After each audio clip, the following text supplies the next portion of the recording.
Okay, I will call this meeting to order now, the Inter-Township Joint Board of Management, November 21st at 2 o'clock. We will start with the land acknowledgement statement. In the spirit of reconciliation, we acknowledge with respect the history, spirituality, and culture of the Anishinaabe, the people of the Three Fires known as Ojibwe, Odawa, and Potawatomi Nation, who have inhabited this land from time immemorial. And further give thanks to the Chippewas of Saugeen and the Chippewas of Nawash, now known as the Saugeen Ojibwe Nation, as the traditional keepers of this land. We also recognize the Métis and Inuit whose ancestors shared this land and these waters. May we all, as treaty people, live with respect on this land and live in peace and friendship with all its diverse peoples. Moving on, the recommendation is that the agenda be approved as presented. Does anyone have any additions to the agenda before we move on with that? Seeing none, could I have a mover and a seconder, please? Member Bartley? Member Pringle? I think we're members at this one, aren't we now? Thank you. Is there any discussion? I will call the vote. All in favor? Is carried. Thank you. Are there any declarations of pecuniary interest? Seeing none, you may declare at any time throughout the meeting if one should arise. Approval of the minutes of our last meeting. The recommendation that the minutes of the July 11th, 2023 Inter-Township Joint Board of Management meeting be approved. Could I have a mover and a seconder, please? Member Pringle, Member Keaveney. Is there any discussion? We'll call the vote. All in favor? It's carried. Thank you. We have no delegations today.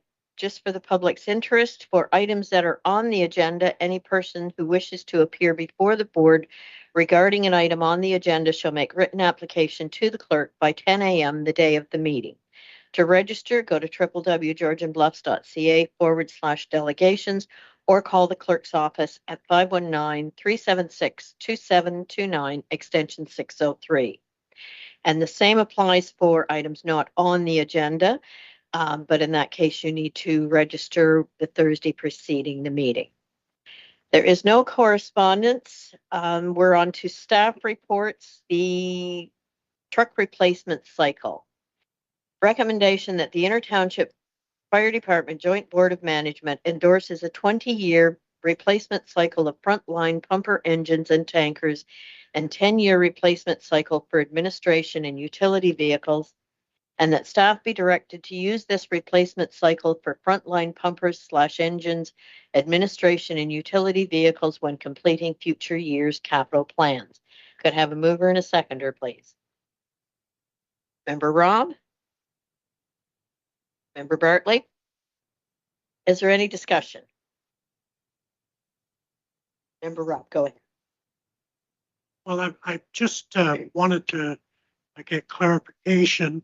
The up to 3% that the board is allowed for replacement parts or whatever, or repairs on equipment has nothing to do with the amount of money that you're going to be putting aside for future buying of other pumpers or whatever.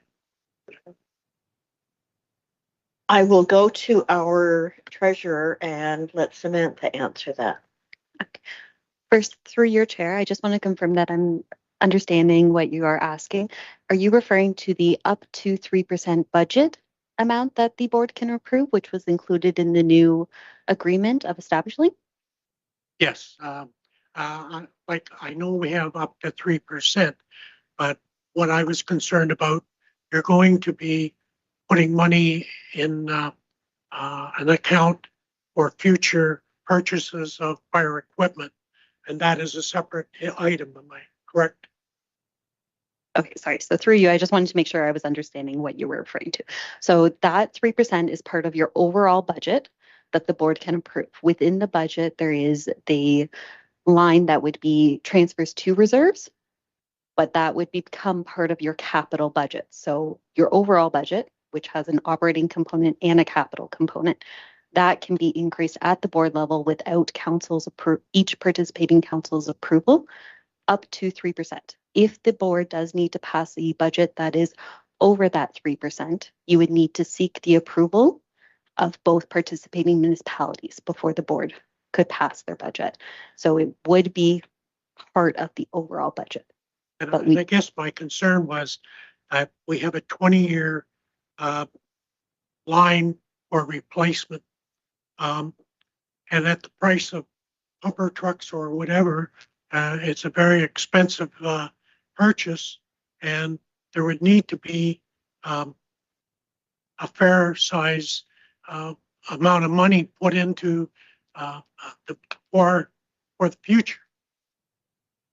And that's would we be getting, for instance, a list of when vehicles need to be replaced so that we could sit down and literally work it out that how much has to go in each year to pay for them in the future?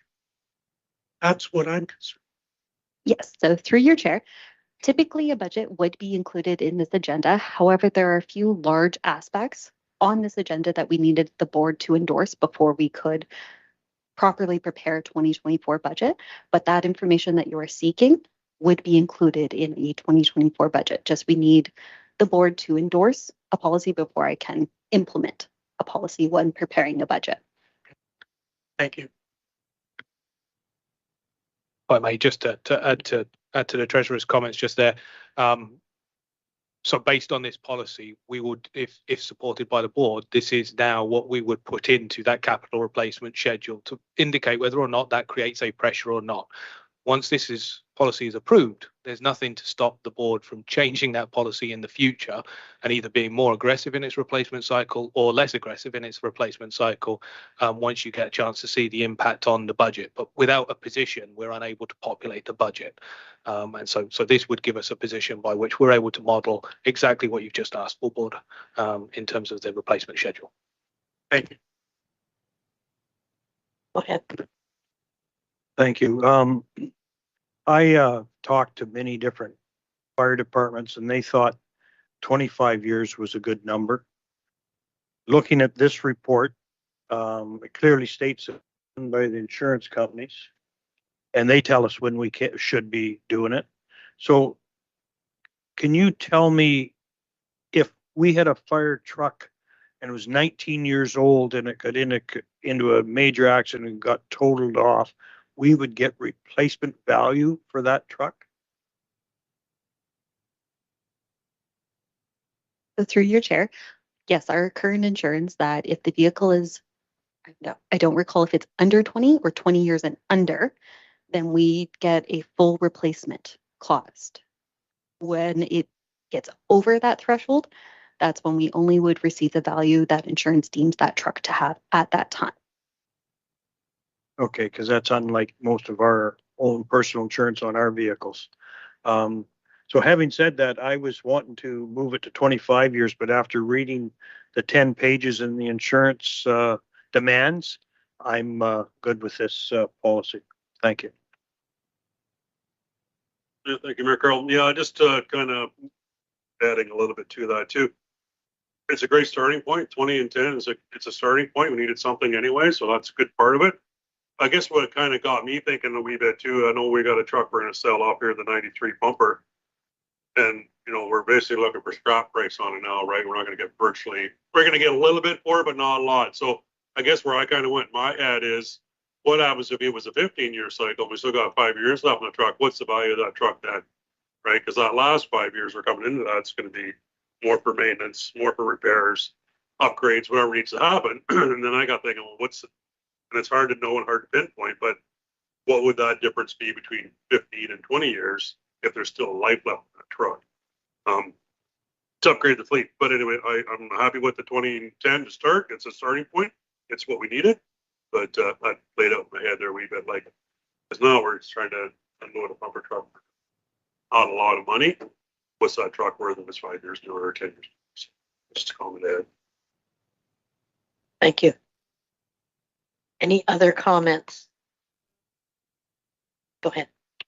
Madam Chair, in regards to insurance and the way that the government of Ontario's rolled out the NFPA standards, where it's basically our frontline pumpers that the gentlemen are going to be using, our firefighters, will, in anything, a 15-year cycle for frontline pumper would be more appropriate considering the number of calls that they're going, the distance that they're covering, and where the NFPA ruling is on the trucks. They do keep them in great working condition, but there is that standard that is out there.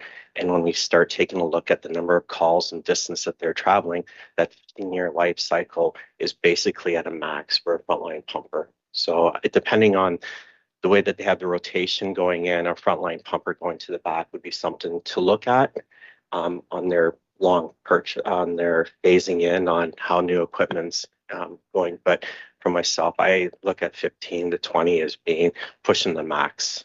And with Thank you. Member Rockco. Just a comment on that.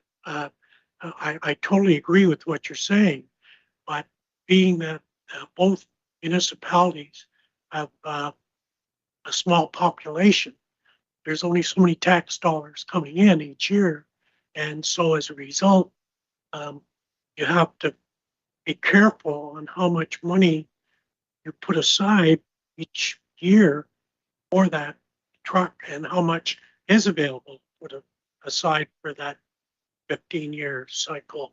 At 20, to me, just sounds a little more reasonable. I understand that it's getting pretty worn out by then, but in reality, there's less mileage on it than there would be on other businesses that have vehicles. So saying that even at 15 years, they still look pretty good and are pretty good.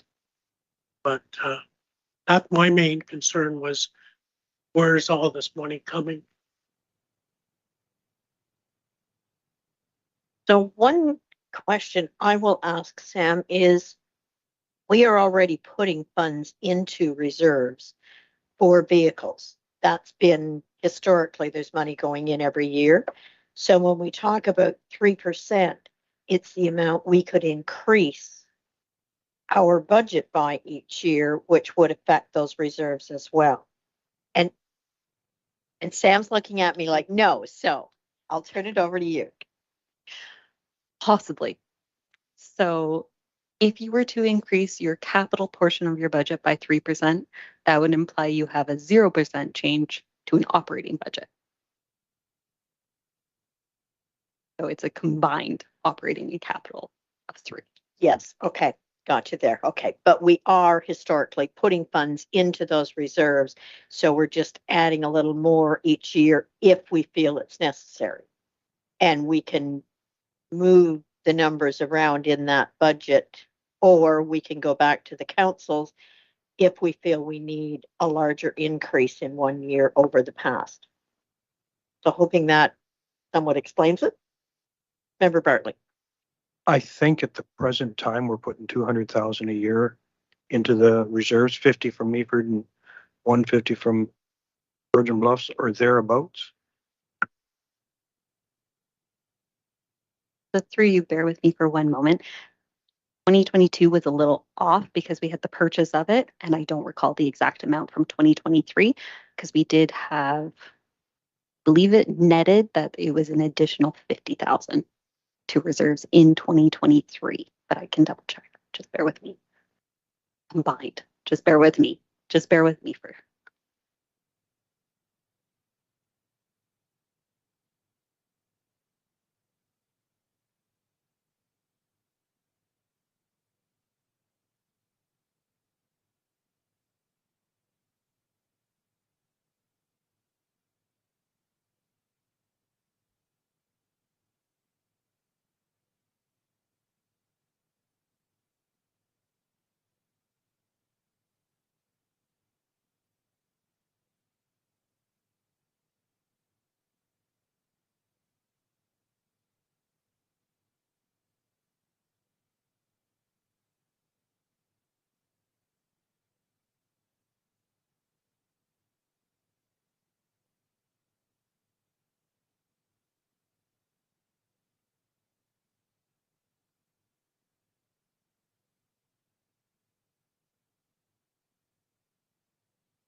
So through you, it was a combined 52,000 being added to reserves in 2023. Total 52,000. So 75% of that was from Georgian Bluffs and 25% from Meaford.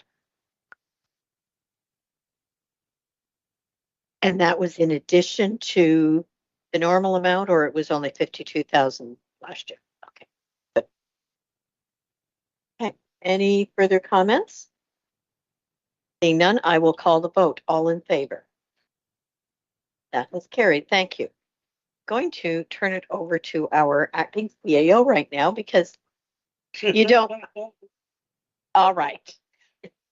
So we neglected at the very beginning of this meeting to introduce our new members, and we should do that. We introduced each other before and neglected to let the public know.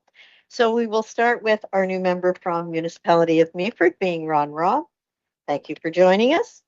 And Georgian Bluffs, Will Plagans. Thank you. Thank you to both of you for putting your names forward and being willing to put the time forward on this committee. Okay. So moving on. Item 8.1.2, the recommendation that the Inter-Township Fire Department Joint Board of Management declare the 1994 tanker truck 7 as surplus pursuant to policy FIN-003-10, disposal of surplus equipment, and that staff be directed to offer first opportunity of purchase to each participating municipality, and that staff be directed to list the truck for sale on Gov Deals should the first opportunity offers not be taken. Could I have a mover and a seconder, please? Member Pringle and Member Robb. Is there any discussion? Okay. Seeing none, I'll call the vote. All in favor? That is carried. Thank you. Next item is 8.1.3, delegation of authority. The recommendation is that the Inter-Township Joint Board of Management endorse bylaw ITFD 2023-001, being a bylaw to delegate certain powers and duties to board officers and employees. Could I have a mover and a seconder, please? Member Keaveney, Member Bartley. Is there any discussion? None, I will call the vote. All in favor? Any opposed? This carried. 8.1.4, recommendation that the Joint Board of Management receive Schedule C and that this schedule forms part of the agreement for the establishment and operations of a joint municipal service board for the Inter-Township Fire Department. Could I have a mover and a seconder, please? Member Pringle, Member Raw. Is there any discussion? Seeing none, I will call the vote. All in favor? That is carried. 8.1.5, recommendation that the Inter-Township Board of Management receive report ITFD 2023-11 for information. Could I have a mover and a seconder, please? Member Robb, Member Pringle. Is there any discussion? Seeing none, I will call the vote. All in favor? That is carried. 8.2, the recommendation that report CAO 2023-012 be received for information and that the Inter-Township Fire Department Board of Management approve policy HR 001-23, the collective bargaining agreement between the Inter-Township Fire Department and the United Food and Commercial Workers Union, Local 175 and 633. Could I have a mover and a seconder, please? Member Bartley? Member Pringle? I'm looking to HR. Do you have any comments on this before I open it up for discussion? I'm just here to entertain any questions if there are any. Okay. Does anyone have any questions on the collective bargaining agreement? Member Bartley, go ahead. Thank you. So this is all said and done. The agreement is done, is it? It's been negotiated? So we've done our negotiations and minutes of settlements have been signed. This is just final approval of the collective agreement and the volunteers have signed off on their portion. We're just waiting on this portion of the board. Okay. The annual wage increase of 2.75, Can you tell me how you derived at that? Long time ago here. We had our limit of what our maximum was and our minimum, and we compared both Georgian Bluffs and Meaford on where they did their cost of livings, and we settled at the 2.75 and tried to keep that across the board for the 4 years, which is different this year for going to 4 years versus the 3-year agreement, which is last time. And with inflation, we're hoping that we're under that 3% to keep it at the 2.75. Any other comments from the other members of the negotiating team on that one? So through the chair, yes, we were definitely trying to keep in mind both what Meaford had approved previously and what Georgian Bluffs had for both our non-union staff. And if I'm not sure if Meaford had a union themselves, but I know Georgian Bluffs. So we were trying to compare those amounts when we were discussing and trying to negotiate. Wages was something that, as typical, is a very common, and that becomes a bit of your sticking point with negotiations, that this is what both sides were able to agree upon. And at the time of the negotiations, staff around the table that the board had appointed to be there and board members they had appointed to be there felt that that was where we had to kind of land. Okay, thank you. And I appreciate all the work you've put into it. I think 275 will be a little light for 2023. Going forward, I hope it's going to drop back down to the 2-ish%. So I would have been more comfortable with 2.5, but I'm quite happy with this. And because your crystal ball is the same as mine. Thank you. Thank you. Are there any other comments? Seeing none, I will call the vote. All in favor? That is carried. Thank you. There is no unfinished business, no new business. Does any member wish to make an inquiry or provide comment?